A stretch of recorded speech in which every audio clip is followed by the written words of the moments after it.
ঝুমটার জন্য আমি আনতে বলেছি,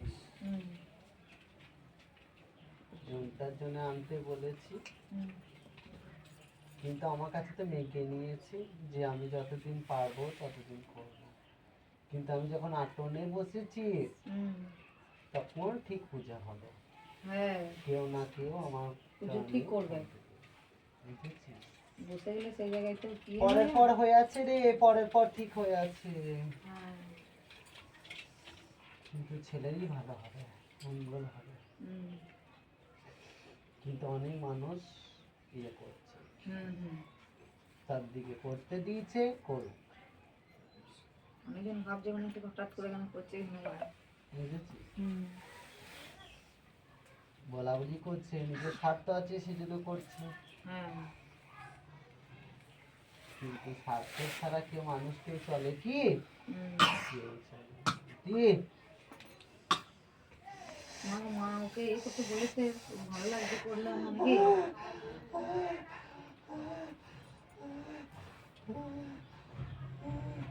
ওর রোগগুলো একটা যেন ভালো হয়ে যায় মা।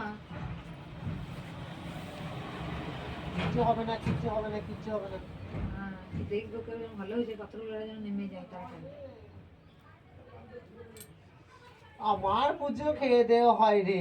হ্যাঁ, তোমার পুজো তো খেয়ে দিয়ে হয়। যা খুশি খেয়ে পরে পুজো করুক, কিচ্ছু এসে যায় না আমার। না, মাংস খাও, ডিম খাও, মাছ খাও, যা খেয়ে পুজো করবো আমি সেটা নিয়ে নেবো। আমি জানিস না আমি সুশান্তারি। হ্যাঁ,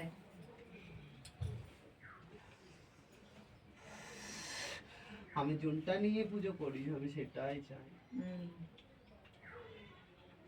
কিন্তু অমাবস্যা ধরে পুজোটা দিই।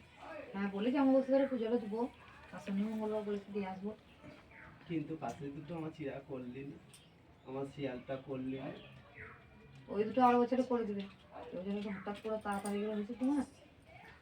প্রকাশ করবি না যে আমি কোথাকার বটি, না কারো কাছে প্রকাশ করবি না, কিন্তু হয় কি কিন্তু যোন জায়গায় আটন দিয়েছিস আমাকে, খুব ভালো জায়গায় মঙ্গল হবে, মঙ্গল হবে, সব ভক্তর কাজ হবে, ওইখান থেকে কাজ করে নিয়ে আসতে পারবে। এই যে মা এই যে আকর্ষণের থেকে কাজ করে নিয়ে আসতে পারবে। ইচ্ছাতে কাজ একটু দেখবে আর আকর্ষণের দিল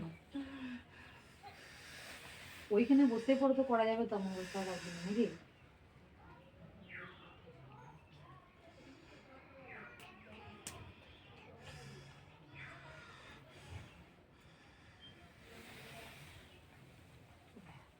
তোমারটা শুধু তো তোমারটা শুধু বেশি করে বললাম।